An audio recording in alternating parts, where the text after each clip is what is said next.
nama yoo maraate maaliin yoo ati yoo harka maraate mitiin sammuu maraate sababni isaa harka jajamaadha waan ta'eef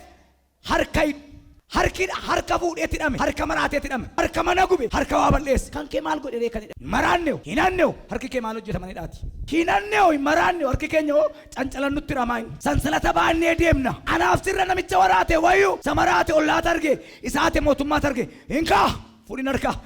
cancala harka keerraa hiikeensi eebbisa jedha Yesuus amala waaqayyoo keessaa waan tokko ittiin naagale yeroo hundumaa waaqayyoo gara isa miidhameeti isa miidhame waaqayyoo jaay'ee jaallata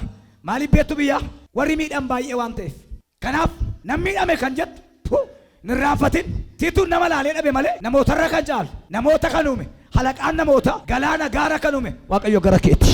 diina qabdu taanaan isin kiristaanota cimoodha baay'ee jibbamta taanaan ati cimaadha maqaan kee baay'eetu dhaame taanaan ati cimaadha sababni isaa waan gaariitu harka kee keessa jira Samsoonin kan isaan ittiin qabanii utuu adurree ajjeesa ta'e nama baay'ee ajjeese utuu booyyee ajjeese ta'e utuu leenca qabee ajjeese utuun tokko sin morma ishee qabee udhe kana xalaata isaa bite leenca ajjeesuu isaatu xalaata biteefi galgala ampuulii argitanii karaarra deemtanii ni laaltanis maal gochuu laaltu makiina malee ampuulii paawuzaa boba'u sana guyyaan argitan halkan gaafanii dukkana ibsu ante bookeen zarii ishee guurte maan zarii ishee guurte soddaa ishee suma ishee guurteetti naanna'aa bulti malee garuu dhaamsuu hin dandeessu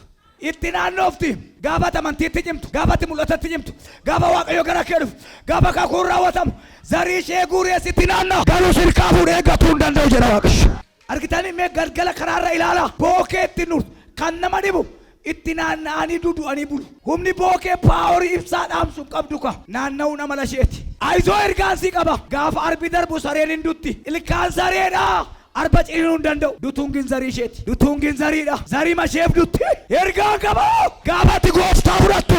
gaafa eebbi kee gadhiifamu gaafa nama guddaa taatu seexannin ka'uu nama lafaati garuu si wajjin hin ce'u